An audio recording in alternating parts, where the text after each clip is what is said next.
Hello and welcome to the fifth and final installment of Lessons I Learned. So every Friday in July of 2021, I highlighted lessons I learned through 5 different jobs. These lessons came from Hooters as a Hooters girl, the Walt Disney World Company as a college program lifeguard cast member, full-time lifeguard and recreational coordinator, along with helping Chip and Dale, flight attendant for a domestic airline company, driving instructor and road test examiner for the state of Michigan, along with being a driving instructor for the state of Florida. And last but not least, being a stay-at-home mom of twins. Please remember that these are my own personal opinions, insights, and experiences. On to today's lesson.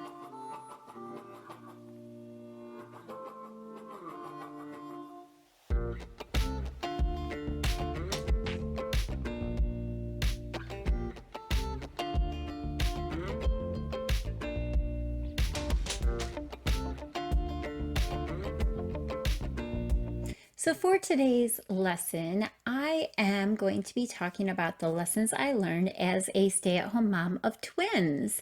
And as a parent, you have to be flexible, hence the reason why I am recording from inside of Dexter and my closet, because the girls are watching their own stuff on TV and or on their tablets, and I just wanted to make sure that the audio came through so that way everyone could hear me for my final installment of lessons I learned. All right, so for today's lesson of being a stay-at-home mom of twins. When I was 5, I wanted to be a farmer or a Detroit Lions cheerleader.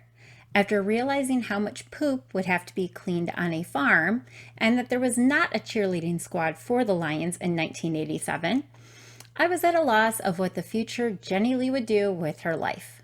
Little did I know that the storm was brewing for what would be my future. In 3rd grade, I won my first writing award for a fictional short story. My mom was thrilled for me because she was a natural writer.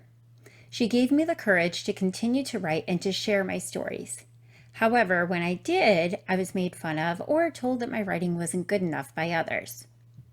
In middle school, I wrote a poem about Cedar Point. I shared it with my band teacher, who encouraged me to continue my love of writing.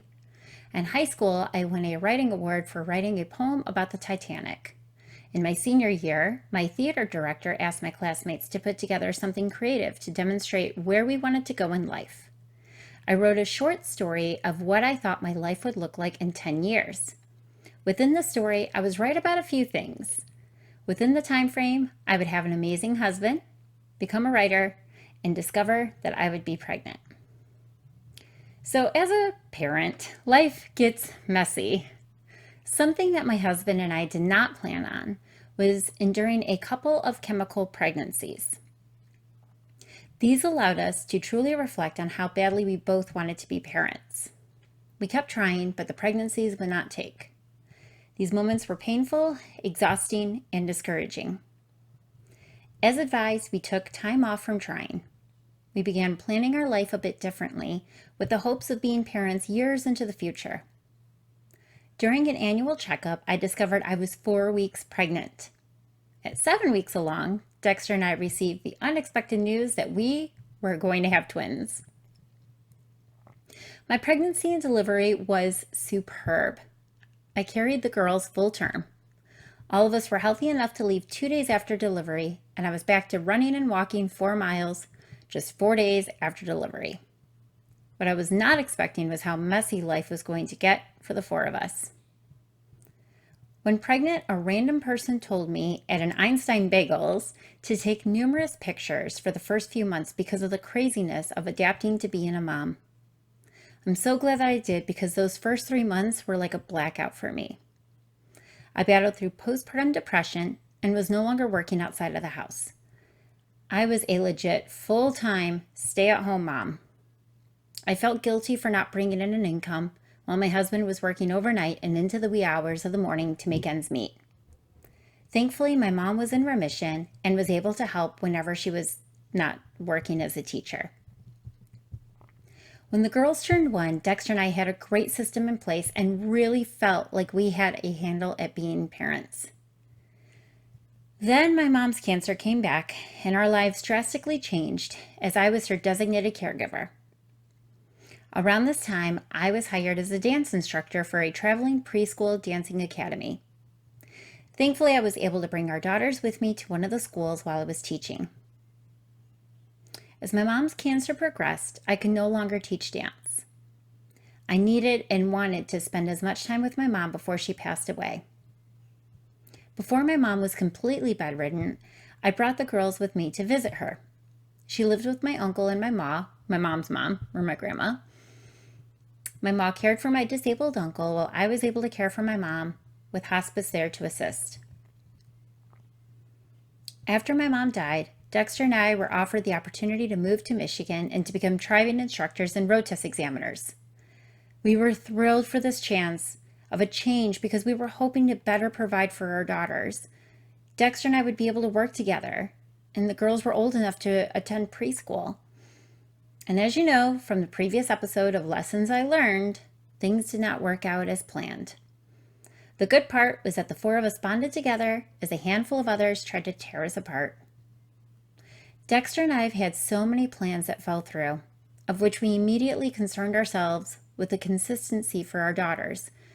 We hope to have one home for our daughters to grow up in, with the same friends around them, in a subdivision that they could always recall having fun in from their childhood. However, life got messy, and we had numerous battles and obstacles to go through. Finally, being able to see clearly throughout this mess. My misconception of being a mom was that everything had to be perfect in an imperfect world. If as toddlers the girls dropped the cereal puff onto the floor, I thought that would be the worst thing to ever happen. I was pleasantly mistaken.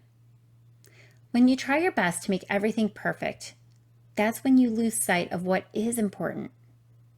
The girls didn't care if they made a mess because they were having fun. They didn't care if I looked like a slob and didn't clean the kitchen counters by 9 p.m. every night, because those were my own restrictions and expectations that I put onto myself. What matters is the time that you spend together with your kids. Spending time with them, loving them, guiding them on how to be a good person. That's what's important. And if you focus in on the mess and imperfections, you miss out on the time that you have with your kids. And looking forward, being a mom has been the best job I have ever had. I'm able to watch Dexter and my daughters grow into phenomenal young ladies. No matter what is going on, they are always ready to give me a hug and tell me how much that they love me. Seeing them become the people that they want to become has been the best reward of being a mom. I look forward to seeing what the girls will accomplish. And I'm honored to be Dexter's wife as we stand by our daughter's side to help guide and love our girls along the way. So ironically, in a way, I am accomplishing what my 5-year-old self aspired for. I've dealt with a lot of crap, but I'm determined to always cheer on my daughters and husband as a stay-at-home wife and mom. Life will always be messy, but it's about finding the beauty in the everyday events as a parent. So do you have a proud parent moment? Or a time when your parents stood by your side and cheered you along the way? If so, share them with me. Thank you so much for jamming with me. I appreciate you all so very much. And thank you for taking time out of your busy day to be able to listen to today's episode. Please stay tuned for upcoming podcasts, blogs, vlogs by just following me on social media, such as TikTok, Instagram, YouTube, along with listening to the podcast on Spotify, Google Podcast, Apple Podcast, and wherever you prefer to listen. Until then, make the best out of everyday messes.